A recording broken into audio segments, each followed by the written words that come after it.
చెప్పారు. ఆయన డైరెక్ట్గా చెప్పేదానికి కొంత ఆలోచిస్తున్నట్లుగా మనకు అర్థమవుతుంది. కానీ ఖచ్చితంగా భారతీయ జనతా పార్టీ పొత్తులో ఉండబోతోంది, తను కూడా పోటీకి సిద్ధం అన్నట్లుగా ఆయన ఇండికేషన్ ఇచ్చినటువంటి పరిస్థితి. సో ఎలా అర్థం చేసుకోవచ్చు?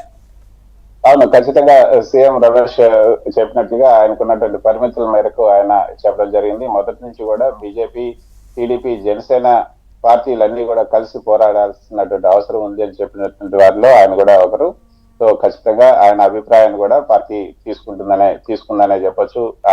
విజయవాడలో జరిగిన ఆ సమావేశంలో గట్టిగా పొత్తులు ఉండాలి, పొత్తులతోనే ముందుకెళ్ళాలి అన్న ఏదైతే తీర్మానం చేసి పంపారో ఆ తీర్మానం చేసి పంపడంలో కూడా సీఎం రమేష్ గారి పాత్ర ఎంతో ఉందనే చెప్పొచ్చు. సో ఇప్పుడు అంటే ఇక కీలక దశకు వచ్చింది. ఇక ఎన్డీఏలో టీడీపీ చేరబోతుంది.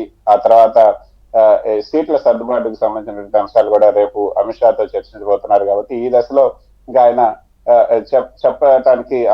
చెప్పేందుకు వీలు కాదు. ఎందుకంటే ఒక పక్క బీజేపీ రాష్ట్ర అధ్యక్షురాలు పురంధేశ్వరి కూడా ఇక్కడే ఉన్నారు ఢిల్లీలో.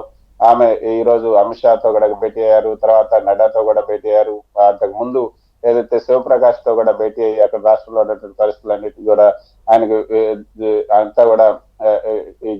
అంతా చెప్పారు. ఒకవేళ పొత్తులు ఉంటే ఎన్ని సీట్లలో మనం అడగాలి అంటే రేపు చంద్రబాబు నాయుడు వస్తున్నారు, అదేవిధంగా పవన్ కళ్యాణ్ కూడా వస్తున్నారు. కాబట్టి రేపు పొత్తులకు సంబంధించి వస్తే ఏ సీట్లలో మనం అడగాల్సినటువంటి అవసరం ఉంది, ఏ అసెంబ్లీలు అడగాలి, ఇవన్నీ కూడా ఒక జాబితా ఇచ్చినట్టుగా మనకు అర్థమవుతుంది.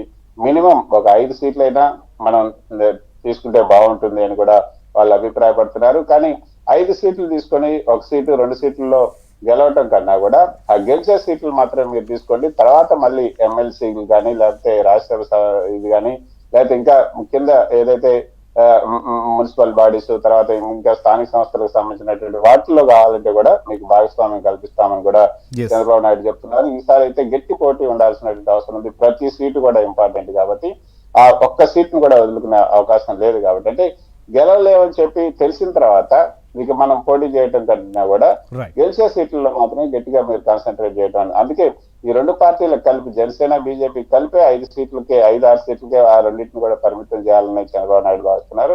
అందుకే 2-3 సీట్లు బీజేపీకి, 2-3 సీట్లు ఏదైతే జనసేనకి. ఇప్పుడు అవసరమైతే జనసేనకి ఇచ్చినటువంటి 3 సీట్లలో కూడా 1 సీట్ను తగ్గించి కావాలంటే ఒక 3-4 సీట్లు బీజేపీకి కూడా ఇచ్చే అవకాశం ఉంది. దానికి సంబంధించి కూడా చర్చ జరిగినట్టుగా తెలుస్తుంది. ఖచ్చితంగా ఇక బీజేపీ నేతలు చెప్తున్నటువంటి మాట ఎన్డీఏలోకి టీడీపీ రావటం ఖరారైంది.